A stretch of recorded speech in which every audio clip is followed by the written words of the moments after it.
The top stories tonight in Y News. President Ferdinand Marcos Jr. vows that the Philippines will continue to upgrade the capabilities of the PCG and pursue the modernization of the AFP amid the tension in the West Philippine Sea. The Department of Education opposes the proposal to amend the Constitution, particularly lifting economic restrictions over foreign control of the country's basic education. The Department of Justice, or DOJ, discloses that they found probable cause to charge religious group leader Apollo Kiboy in court.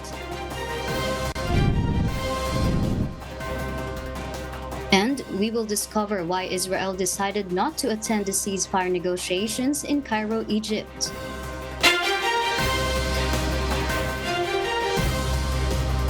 Good evening, Philippines and the world. Today is Monday, the 4th of March, 2024. Join us in the next hour as we deliver today's top stories around the Philippines and in other parts of the world. I am Maria Latoza.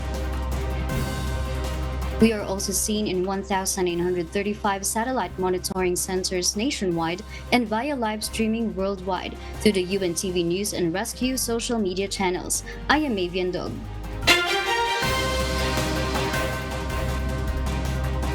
First in the news. President Ferdinand Marcos Jr. reiterated that the interest of the Philippines in the context of the South China Sea issue will remain. He stressed that it is sworn duty to defend the country's territory and sovereignty. Nel Maribuhok reports. President Ferdinand Marcos Jr. stated that the Philippines will continue to upgrade the capabilities of the Philippine Coast Guard, or PCG, and pursue the modernization of the Armed Forces of the Philippines, or AFP, amid the tension in the West Philippine Sea. President Marcos reiterated during his keynote address at the Lowy Institute in Melbourne, Australia, that the Philippines shall never surrender even a square inch of its territory and maritime jurisdiction to any country.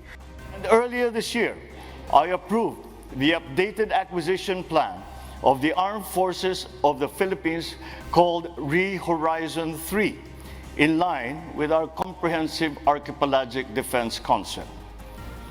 Our forces must be able to guarantee, to the fullest extent possible, Filipino nationals, Philippine corporations, and those authorized by the Philippine government, unimpeded and peaceful exploration and exploitation of all natural resources in areas where we have jurisdiction, including and especially our exclusive economic zone, in accordance with international law. He emphasized that it is his sworn duty to defend the country's territory and sovereignty. We simply have no choice. We must defend the territory of the Republic. And that is a primordial duty of a leader. The Philippines, according to the President, has taken a very strong position because it cannot allow a unilateral decision made by some foreign capital to somehow amend or change the definition of the country's territory. The chief executive said the Philippines will be compelled to push back its partnership with the People's Republic of China when the principle of the two countries is questioned or ignored amid tensions in the South China Sea. Nel Maribuhok, UNTV News and Rescue. We serve the people, we give glory to God.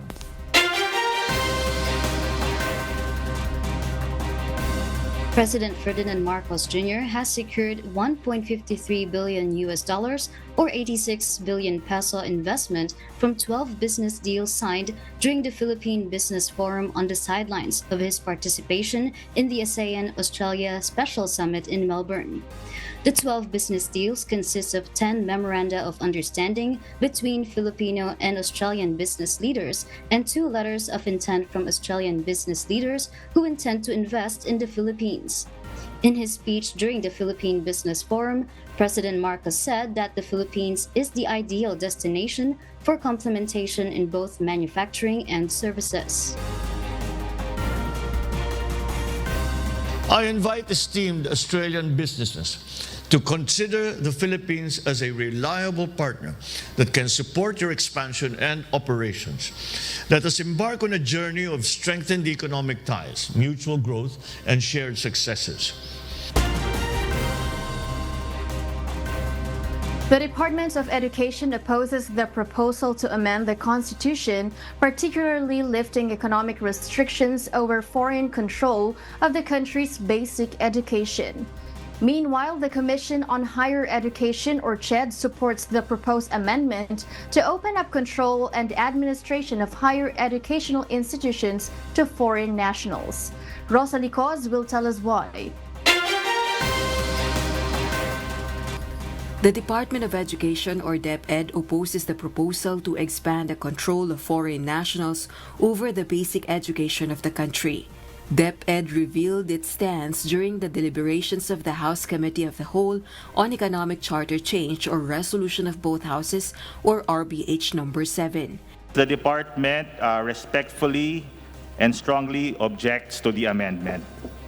Moreover, expanding the scope and administration over educational institutions to foreign entities may affect the programs and commitments of the department, specifically with respect to the implementation of the curriculum. According to DepEd Undersecretary Romero, foreign entities who lack first-hand experience with Filipino culture and values cannot impart sense of patriotism and nationalism to learners. He added that the Philippine curriculum should be exclusively implemented by Filipino citizens. The DepEd official also mentioned the risk to national security if foreign entities control and administer basic education. Consequently, this may result in the possible dilution of the fundamental aspects of Filipino identity, culture, and values to be taught, and worse, endanger national security. However, the Commission on Higher Education, or CHED, has a different view on the matter. According to CHED Chairman Prospero de Vera, opening up higher education institutions to foreign ownership and control will encourage competition among HEIs. What we have observed in the other ASEAN countries over the past years is that opening up ownership and control of educational institutions in higher education has made them more competitive in their internationalization efforts. The Philippines is one of the very few countries in the region that has restrictions on foreign ownership and participation in higher education. Meanwhile, retired Supreme Court Associate Justice expressed opposition to the phrasing of Resolution of Both Houses number 7, particularly the term "unless otherwise provided by law" in amending the 1987 Constitution's economic provisions. It gives Congress, as a legislative body, the power of amending or revising the Constitution. It may be argued that if Resolution number 7 is amended, a fourth mode of amending the Constitution or revising it would be added to the present modes of proposing amendments or revisions. Mendoza and retired Chief Justice Renato Puno share the same position. Today marks the fourth day of the deliberations of the House Committee of the Whole on Economic Chacha, which will conclude on Wednesday, March 6. Rosa Licos, UNTV News and Rescue. We serve the people, we give glory to God.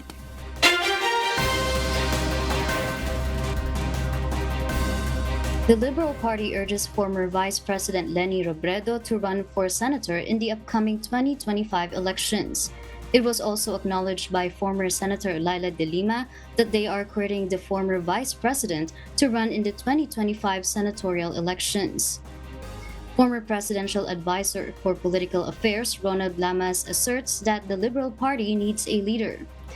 That is, they see the former Vice President, who has already impressed and mobilized hundreds of thousands of people during the campaign. A success in getting Robredo to run will also add more votes to the party. However, Lamas believes he sees Robredo running for a local seat rather than a senator in the upcoming elections. Senator Risa Ontiveros emphasized that religious group leader Apollo Kiboy should attend the Senate hearing tomorrow, March 5. This is over the issue of abuse against the religious group leader. The Lady Solon said, though, there is no communication yet from Kiboy's camp if he will appear or not in the Senate. However, he is obliged to attend and explain his side.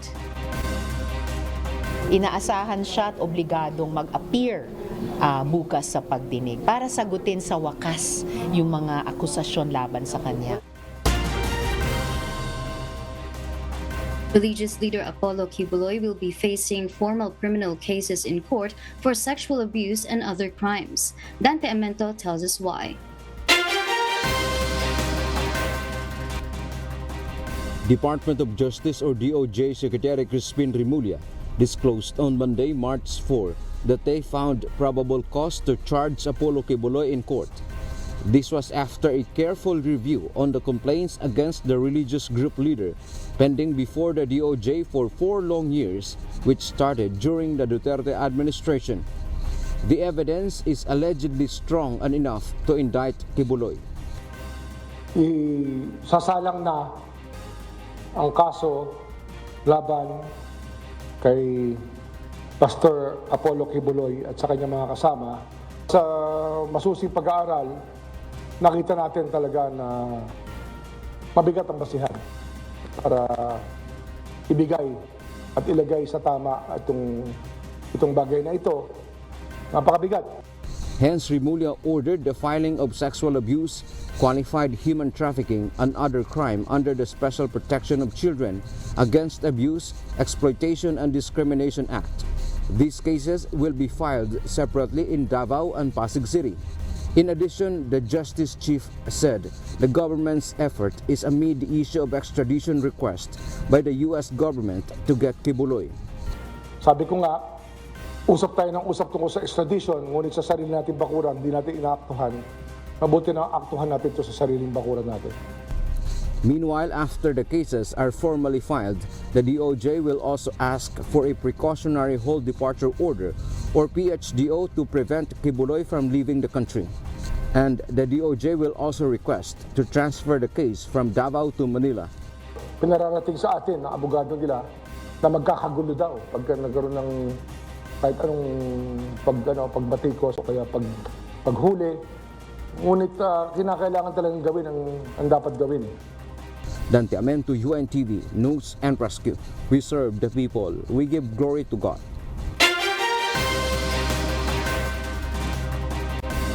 And for the news abroad, Hamas officials, together with Qatari and United States mediators, are present in Cairo, Egypt, to attend talks on securing a truce in the Gaza war.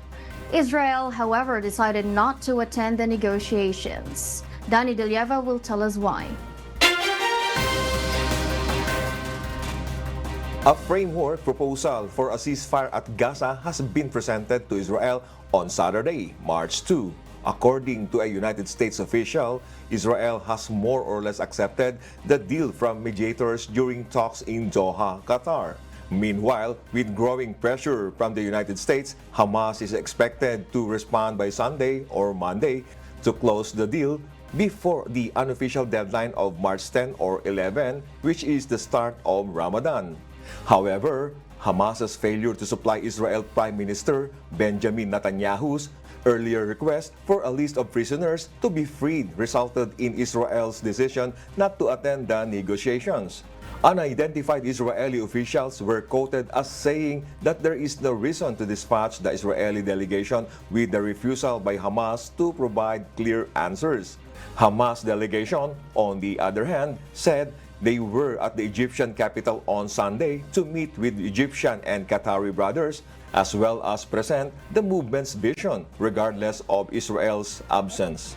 The truce framework proposal includes a 6-week ceasefire and the release by Hamas of vulnerable captives consisting of the sick, the wounded, the elderly, and women in return for hundreds of Palestinian detainees. The framework could bring the first extended truce of the war that started in October 7, with the ceasefire in November lasting only for a week. Aside from a potential exchange of captives, the truce also raises expectations of ramp-up aid deliveries amid warnings from aid agencies that many Palestinians in Gaza are on the verge of famine. The U.S. and some other countries have started airdropping food into the besieged territory, which aid agencies and human rights groups criticize as expensive and ineffective. Danny Delieva, UNTV News and Rescue. We serve the people. We give glory to God.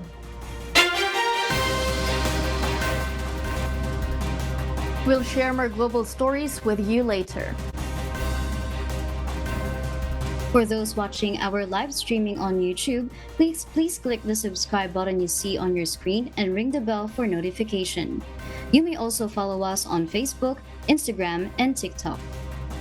The Philippine Coast Guard's 83-meter vessel BRP Gabriela Silang embarked on a crucial mission spanning 2 weeks aimed at enhancing maritime domain awareness in the northern region of the country.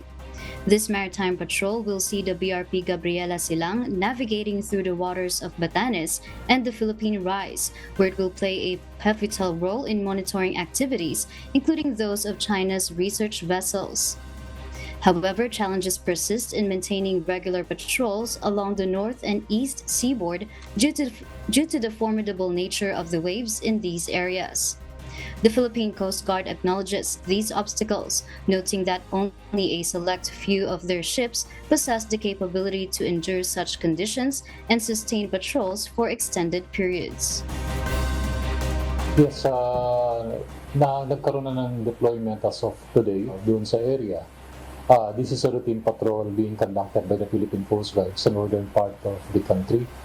Okay, ang purpose nito is of course yung maritime domain awareness, i-monitor yung mga fishermen, conduct environmental protection activities dun sa area.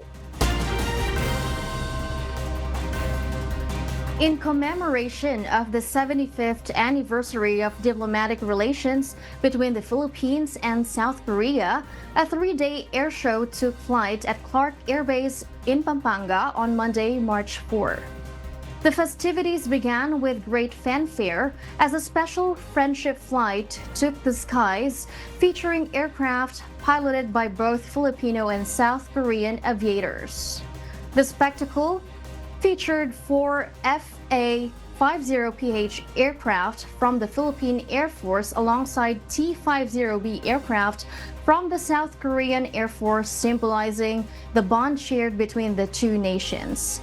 However, it was South Korea's renowned Black Eagle aerobatic team that stole the show, mesmerizing spectators with their dazzling aerial maneuvers and vibrant displays of skill. Not of diplomatic relations, not of friendship, but I would say of kinship between the Republic of Korea and the Republic of the Philippines.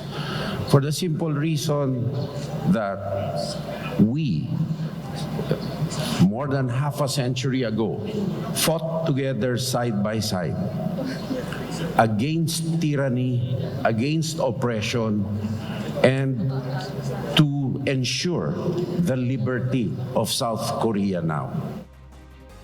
I heard there is a common phrase in Philippines referring to friendship, which goes by ang matapat na kaibigan, tunay na maaasahan. In this aspect, the Philippines stand as a true friend to the ROC, offering unconditional support, even sacrificing lives for the cause when we faced our most challenging times. For those eager to witness the aerial spectacle firsthand, registration on the Philippine Air Force's official Facebook page is a prerequisite due to limited slots available. But fear not, admission is free, granting access to this awe-inspiring event that concludes on Tuesday, March 5. And today, we still share the same values and the shared commitments to a free and open Indo-Pacific, to a way of life that we can cherish as our own, to freedom of navigation on the seas, to respect of international law, and against encroachment and the unilateral rewriting of history through the use of brute and sheer force by stronger powers. And that makes us kin bonded forever. Department of the Interior and Local Government Secretary Benhar Abalos Jr. has voiced his intention to facilitate discussions regarding the ongoing dispute between Makati City and Taguig City over a public park. JP Nunez will tell us why. Earlier today, March 4, Department of the Interior and Local Government or DILG Secretary Benhar Abalos personally visited employees of the Makati Park and Garden. Yesterday, March 3, the Taguig City Local Government issued a temporary closure order to the park and locked its gates. It was said that employees of the park who are residents of Makati were also locked up. In a statement released by the DILG, Secretary Abalos said he will engage in discussion to both mayors of Makati and Taguig, Mayor Abby Binay and Mayor Lani Cayetano respectively. He believes that both mayors have their good intentions for their constituents, but public interest shall remain unhampered. Secretary Abalos already deployed personnel of Philippine National Police to ensure peace and order in the area. JP Nunez, UNTV, News and Rescue. We serve the people, we give glory to God. And in other global news, Ukrainian President Volodymyr Zelensky is calling for his Western partners to summon political will to ensure Kiev secures the military supplies it needs, or else the world will face one of the most shameful pages of history. In his nightly video address, Zelensky states that the world has to react firmly so that the war becomes a hopeless exploit for Russian leader Vladimir Putin. His appeal comes as a package from the United States to provide military and other assistance remains blocked by disagreements in Congress. The $95 billion national security package from the United States will provide aid to Ukraine, Israel, and the Indo-Pacific and was cleared in the Senate vote last month, but U.S. House Speaker Mike Johnson has resisted putting up the bill for a vote in the House of Representatives. The Malaysian Transport Minister Anthony Loke reports that Ocean Infinity, a seabed exploration company, has proposed a new search plan. A Chinese court advocates for a fresh investigation into the vanished Malaysia Airlines plane, and families advocate for a renewed MH370 search 10 years after its disappearance. Mavin Carizo tells us why. Malaysia's Transport Minister Anthony Loke announced on Sunday, March 3, that Malaysia is advocating for a fresh search effort for Malaysia's Airlines flight MH370 as the 10th anniversary of its vanishing, marking one of aviation's most significant mysteries draws near. Initially, Malaysian investigators didn't dismiss the notion of deliberate diversion of the aircraft's course, while debris, including some confirmed and suspected pieces from the plane, surfaced along Africa's coast and Indian Ocean island. In 2018, Malaysia enlisted Ocean Infinity to explore the southern Indian Ocean with a pledge of up to $70 million for locating the aircraft. Prior to this, Malaysia, China, and Australia terminated a fruitless 2-year, $200 million Australian dollars underwater search in January 2017. Anthony Loke mentioned that the US seabed exploration company Ocean Infinity has been approached to discuss the latest search plan following 2 unsuccessful efforts. He added that Malaysia intends to engage with Australia regarding collaboration for resuming the search once Ocean Infinity's proposal receives approval from Malaysia's cabinet. On March 8, 2014, Flight MH370, a Boeing 777 with 227 passengers and 12 crew members on board, disappeared while flying from Kuala Lumpur to Beijing. This year marks its 10th anniversary of aircraft's disappearance. Mavin Carizo, UNTV News and Rescue. We serve the people, we give glory to God.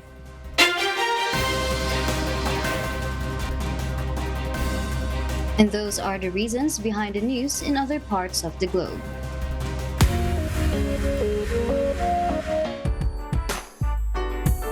The KDR Music House YouTube channel premiered last night the highly anticipated digital live stream of Wish Day Tides, captivating audiences far and wide. In this cinematic experience, wishers across the digital landscape have been buzzing with excitement, eager to share the insights and emotions stirred by this remarkable short film. Gladys Dawabi reports. Apart from the music and heartfelt scenes from the short film of Wish Day concert series, it also leaves a lesson to every wisher.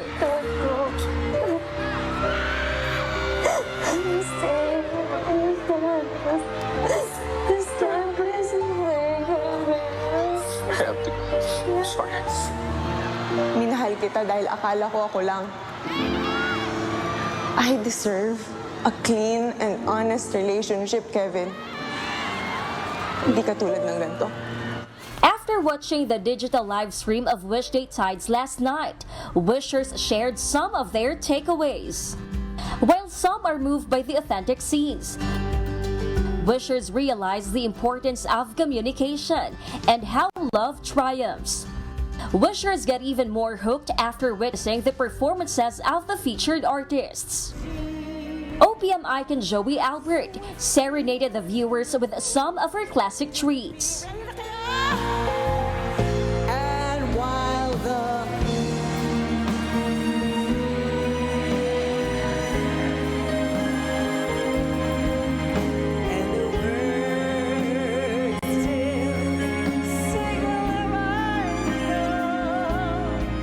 Premier vocal group The Company has evoked emotions and memories through their music.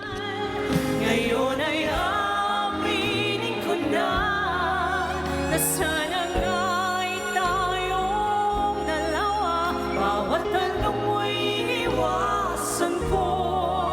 Akala ang pag-ibig mo'y di. Esa Villanio did not disappoint with her Mamma Mia song number.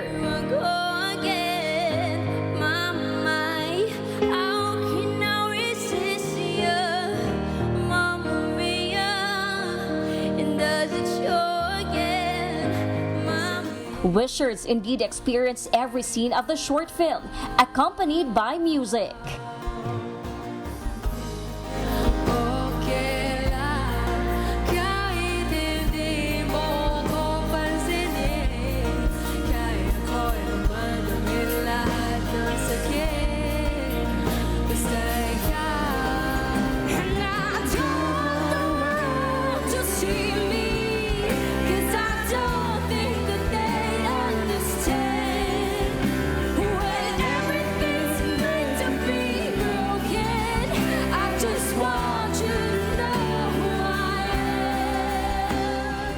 To the official YouTube channel of KDR Music House to experience the fusion of short film theater and musical performances.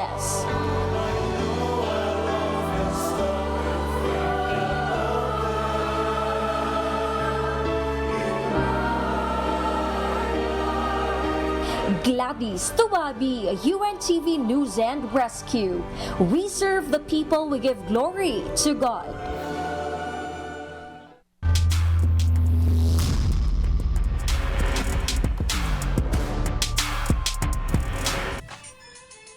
After a thrilling match, the Ombudsman Graft Busters secured the final spot in the semifinals by defeating the DENR Warriors in their knockout game. With determination and skill, the Ombudsman Graft Busters demonstrated their ability to compete at the highest level and earn their place in the next stage of the competition. JP Nunez will tell us why. Adia kicking out. Finally knocking it in. Taking advantage, stripped by Vergara. Atienza lagging behind. Now the front runner and the Groundbusters will go to the semifinals. For the very first time in league history, the Ombudsman Graftbusters have clinched a spot in the semi-finals of the UNTV Cup, but their journey was anything but easy. In a tightly contested knockout game against the DENR Warriors held yesterday at the Nova Desi Convention Center, the match unfolded with intense excitement and drama. In the first quarter, the Graftbusters took an early 3-point lead with Israel de la Cruz leading the offense with 8 points, resulting in a score of 21-18. As the second quarter commenced, Bernson Franco and Yurick Florino stepped up, each contributing 6 points to maintain the Graftbusters lead, ending the quarter at 35-33. The neck-and-neck battle persisted throughout the game, with Brian Bangal emerging as the top scorer for the DENR with 8 points in the third quarter. However, Paul Ladia responded with 7 points for the Graftbusters, keeping them ahead at 55-50. As the final quarter unfolded, the DENR made a decisive move with a 9-0 run, seizing the lead at 59-55. With under 5 minutes left on the clock, the game was tied at 63 points, thanks to Aldo's pass clutch 3-pointer, signaling a comeback for the Graftbusters. With just 47.5 seconds remaining, tension mounted as Brian Bangal's running shot gave the DENR a 1-point lead at 66-67. Coach Danny Florano of the Graftbusters called a timeout, devising a strategy to turn the tide. Bernson Franco puts it off the glass. Ombudsman on top by 1. Coach Florano's strategic play was executed flawlessly by the Graftbusters, leaving only 13.5 seconds on the clock. Coach Norlito Eneran of the DENR called a timeout in response. However, Paul Ladia of the Graftbusters anticipated the DENR's play, turning the tide in their favor. Oh, what a big defensive play by Paul Ladia, and Ombudsman rejoicing at the buzzer. A defensive play by Paul Ladia to strip Rivera. The Graftbusters erupted in jubilation at their historic semi-finals appearance in the UNTV Cup, securing a final score of 68-67. Paul Ladia was rightfully named the best player of the game for his stellar performance, contributing 10 points, 9 rebounds, 5 assists, and 6 steals. Bernson Franco also made a significant impact with 17 points, 3 rebounds, and a steal. Next up for the Graftbusters is a showdown against SSS Kabalikat in the second game of the semi-finals, scheduled for Wednesday, March 6 at 4:30 p.m. Una-una, syempre, thankful kami kay Lord. Alam mo yung divine providence, laging andyan dyan, you know. Syempre, credit ito sa mga players, sa coaching staff, at sa mga supporters namin. Ano. Hindi bumitaw simula nung nagda-down na kami hanggang ngayon. Andiyan dyan sila. Naniwala sila at kami, nung naniwala sila, mas naniwala kami. Well, unang-una, ang pinag-usapan namin is as long as gawin namin yung best namin, hindi na kami magtira kung ano yung talent, skills na meron kami sa team, gagawin namin for this game. Alam naman namin kung gaano ka-importante yung game na ito, kaya yun ang pag-uusap namin. And we know for a fact that ang Ombudsman naman din ay malakas na team, nag-improve na sila from last season. So we expect a very competitive game. In another UNTV Cup action, NHA Home Masters emerged victorious over the Senate Defenders in an overtime thriller with a final score of 85-80.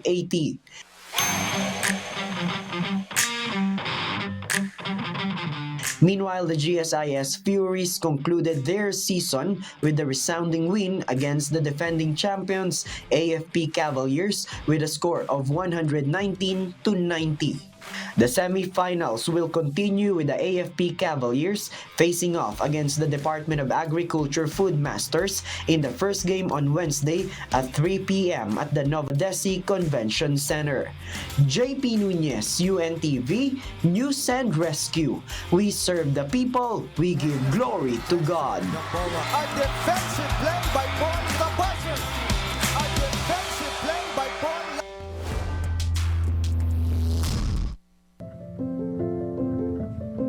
Our Kasangbahay. As the world faces these trying times amid the various challenges and uncertainties, we are inviting everyone to join the Global Prayer for Humanity from Monday to Friday, 9:30 p.m. Philippine time, through the social media accounts of the Members Church of God International.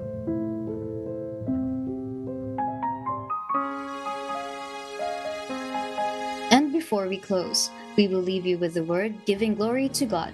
From the book of Psalms, chapter 40, verse 8, it says, I delight to do thy will, O my God. Yea, thy law is within my heart.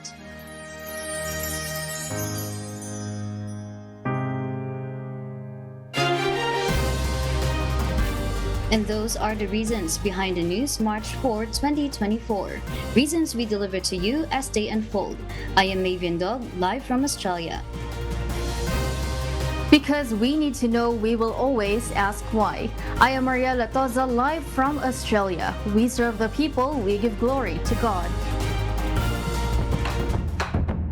Earlier this year, I approved the updated acquisition plan of the Armed Forces of the Philippines called Re-Horizon 3, in line with our comprehensive archipelagic defense concept.